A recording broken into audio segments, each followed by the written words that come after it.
Okay, this is the morning after Satan, and we've got Daniel Sowards here reporting on the horrible atrocities that took place on May 5th, 2012. So, basically, let's take a seat for this. Basically what happened is we biked, but we swam first. Let me start there. The swim started out great. The waters were calm. It was warm. The water temperature was great. Eel and I found a nice spot on the side, away from everyone.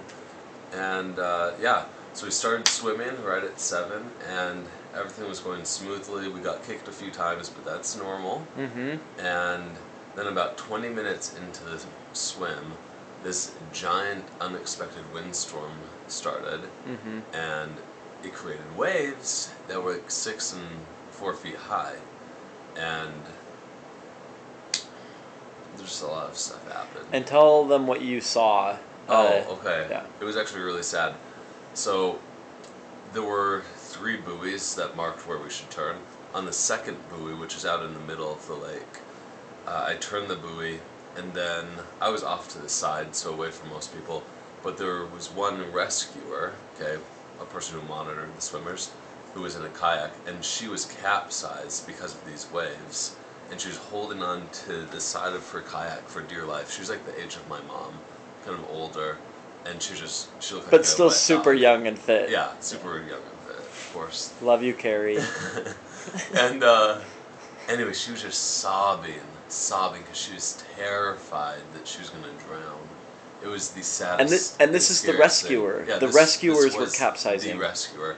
So another guy and I that were swimming, we tried to turn it over, and she just said, "Oh, it's no use. It's full of water."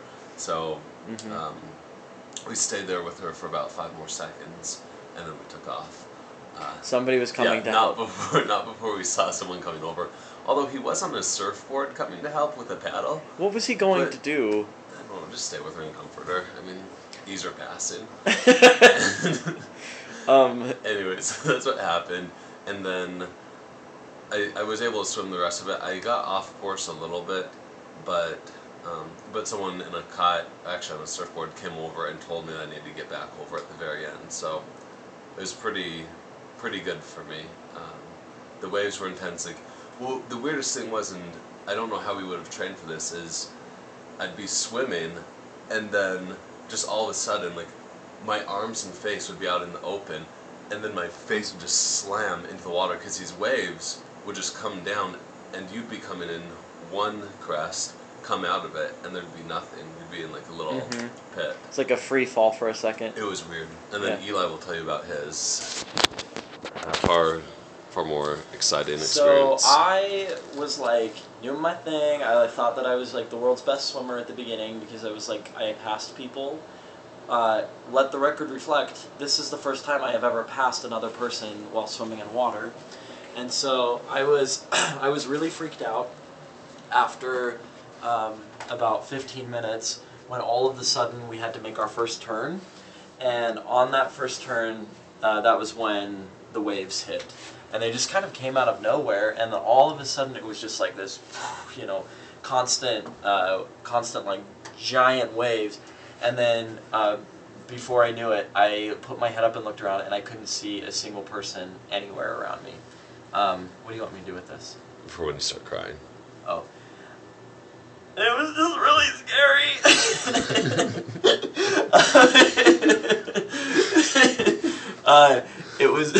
It was really terrifying, actually. I couldn't see a kayak, I couldn't see a buoy, I couldn't see another swimmer. All I could see every time I looked around were just waves all around me. I couldn't see the island, and so I was like, well, the sun's right there, and I was trying to remember where the sun had risen on the lake, and I was like, I think the sun needs to be on the right of me, so I tried to just keep the sun on the right, and I was getting more and more panicked, and then after a while, I stopped caring about whether or not I was going to finish, and I just started, like, the only thing I was worried about was just making it back, and it was really scary, and then finally this guy, I saw a buoy, and I swam to it, and it was a nightmare to try and get to, and I grabbed onto it, and this guy came by on a boat and said, you're so far off course. He was yelling. Everybody was yelling, and he's like, you're so far off course that you should just get in the boat because you're gonna have to be done. And I actually did start crying. Actually, I think I was crying already, but this like the tear ducts like opened, and I was like, please no. And he's like, if you go back around the buoy and try and make it around the island at this point, you're gonna end up swimming about 3.5 miles. And he's like, there's just no way that you're gonna make it. And I was like, well, let me try. And so he's like, all right, fine, suit yourself. So I found the island, I spotted it, and then I just swam with all of my might, and it was horrifying. And the whole time I was thinking, I'm not even gonna make it, so what's the point?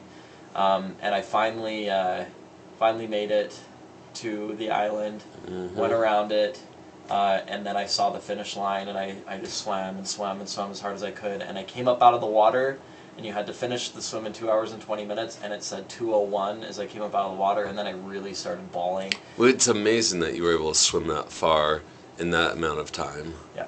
Especially with the waves and everything. We're not kidding. It really was like dangerous. It was really scary. They were saying this morning at the Ironman debriefing that had the swim started 10 minutes later, they probably would have called off the swim just because of the dangerous conditions. Yeah, and we're hearing that upwards of a quarter of the people who started the swim were pulled out of the water during it. And we heard that fewer than half the people who competed finished ultimately. So it was just a really, really bad day. But when I got up, I got up out of the water. I was really disoriented. It was like truly a miracle because 6 months ago I couldn't even swim 2 laps, and I just like braved the storm. And some people pulled off my wetsuit, and I was like not wearing like I was like a little bit immodest. I was like in underwear, just like running around outside. And then I went into the tent, and it looked like a war zone in there. It looked like a medic tent in a war. There were grown men like sobbing and like laying on their backs, and people were like just shivering and covered up with blankets. And so when I saw that, I actually felt pretty good because it was like I can't believe I did. I think I was elated because it was like I can't believe I just swam however many miles I just swam and made it out of there. And so I just changed real quick and hopped on my bike and went. Oh, and there was a lot of nudity in the changing tent. So that was a little bit shocking too. It was like nudity and misery. Yeah. Yeah. So, okay. Thanks.